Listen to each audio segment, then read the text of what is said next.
Was for all of us that we got to watch that, and what got recorded in the archives, turns out many of the films actually got put away and not looked at, right, Rob? That's correct, yes. So you're going to show something that nobody's seen here with what you've recreated. Sure. Let's run that. Yeah.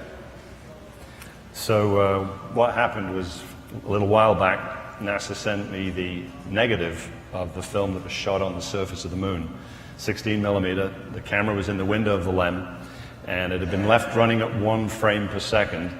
But when that film was processed and used over the last 50 years, it was very dark. And so if you look at the image you're seeing right now, this is from 1970, and the shadows, particularly in the bottom left-hand corner, are pitch black.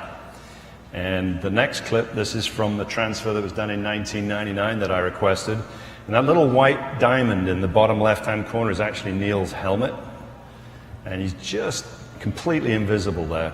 So in 2005, I asked for a high-definition transfer to be done, and this is what you're seeing now. It's running a little bit fast, 24 frames a second, but essentially everything in that bottom corner is invisible. But on the internegative that was recorded and actually sealed in a can 50 years ago today, that was going on in the corner. And I just happened to spot that about a month ago. And so we decided to do our best to try and restore it and bring it out. So what you're seeing here has never actually been seen before. This is the same moment from the current high-definition transfer, which has just been doing the theaters recently. And here's after it has been restored from the internegative. And we'll run the short 3-minute clip of that. And what you're actually seeing now is the moment where Buzz had the Hasselblad still camera on his chest, and he brings it back to Neil. Neil's now coming into the frame, and that sort of yellow tinge to the suit is a reflection off the mylar on the LEM. And Buzz is just off frame at the bottom right now. The surface of it seems to be more wrinkled than the one that's on quad 1. Generally, underneath part of the lamp seems to have stood up quite well to the... So you're about to see the creation of a very famous photograph here that has not been seen. If you look very closely, you can actually see Buzz as sort of a black line moving across Neil's visor. And the color is actually good enough that you can see the stars and stripes on the backpacks and their arms.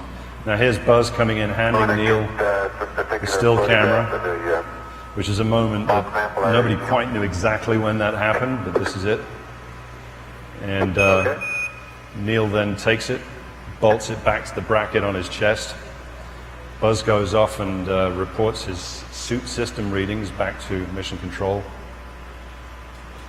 And in a second, Neil will do the same. Neil's now prepping the camera, presumably changing the f-stop, the focus, making sure it's wound on.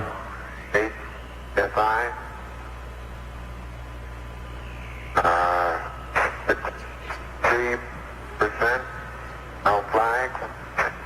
Here comes Buzz, Adequate. moving off to the right. And you'll see Buzz's shadow stop moving. He's posing for a picture.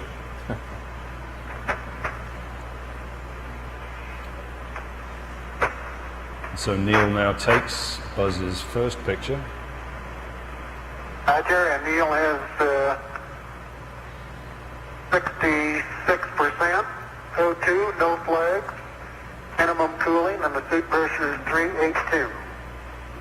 And you can see Buzz has stopped moving now. Neil just took that picture. And then Neil steps out of the shadows, which has been seen before. Neil has and then leans in to take this collecting picture. and packing the bulk sample. There it is. Buzz, Great photo. Have you removed the focus Nice job. camera from the maker yet? Thanks, Kevin. Thank you. That's some great sleuthing work there to give us something we've never seen Just before. luck. I just happened to be looking at the monitor at the One right more moment. round of applause for our panelists here. Thank you.